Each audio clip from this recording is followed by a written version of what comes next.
Epcot is probably the most unique theme park ever made, and this video may seem odd to viewers who watch me regularly, but this park has probably gone through the biggest transformation any of the big four in Orlando has.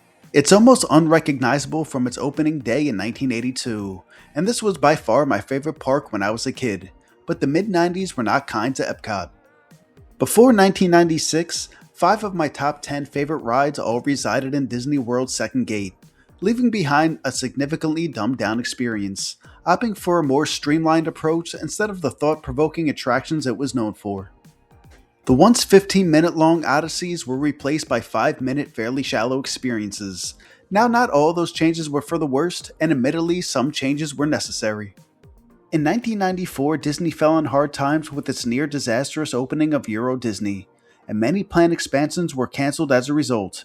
Epcot's second phase of building rides in Germany, Italy, and Japan were all scrapped.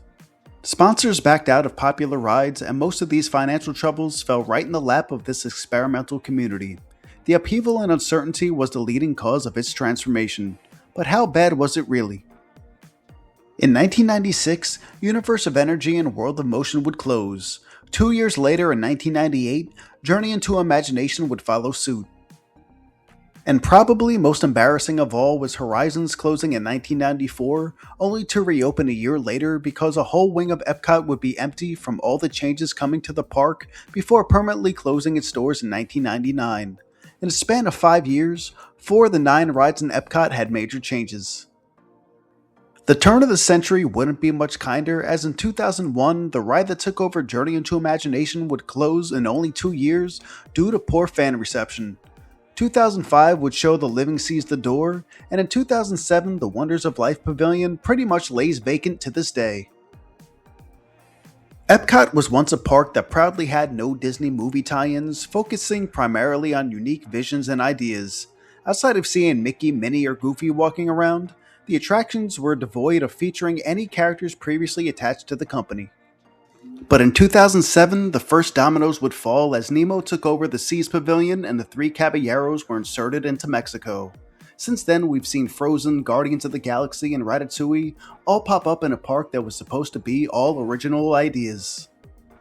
I'm not really a person who cares about Disney characters in Epcot, and in a lot of cases I think it enhances the experience overall.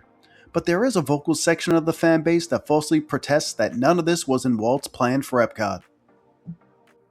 But in a sense, they are technically correct. As a matter of fact, it's right there in the name. Experimental Prototype Community of Tomorrow. Walt's actual plan was to make an entire self-sufficient city. All these plans were talked about in the mid-60s, but Walt would pass away in December of '66. Epcot's identity was cobbled together before its opening in 1982, and the Disney company did what they're known for and settled on making a theme park. I say all that to point out the hypocrisy when people talk negatively about the changes made to the park. To me, that's a cop-out answer and takes away from the actual criticisms, like leaving whole lands vacant for decades or not trying to update wildly unpopular rides. Epcot has always been super weird, which adds to its charm. What other theme park lets you get drunk in 11 countries after taking a spaceship through time? Despite all its flaws, I still find myself ending most of my nights park hopping right back here just to ride Spaceship Earth one more time before hopping on a bus back to my hotel. So I guess to answer my own question, yes, Epcot is still good and definitely worth going to.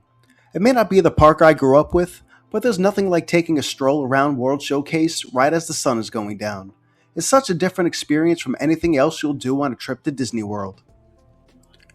From the backwards waterfall of the Imagination Pavilion to seeing the big golf ball of Spaceship Earth looming as you enter the park, there's so many things that could trigger nostalgia or leave an impression on a first-timer.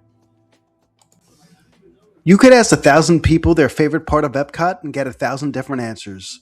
The rides, the shopping, the food, no matter what you come here for, I guarantee you won't be disappointed. Over time, Magic Kingdom has become my favorite park, but Epcot will always be the first thing I think about when planning a Disney trip. But that's the ending to my rant. This video has been something I've been thinking about making for some time. Epcot always seems to be in a state of flux, and I often find myself comparing it to how it was when I was growing up. Though it's incredibly different for its over 40 years of existence, it's still something that needs to be experienced at least once.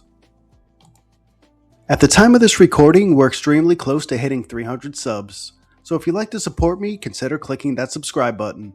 So until next time, drop a like if you enjoyed this, subscribe if I earned it, and thank you for watching.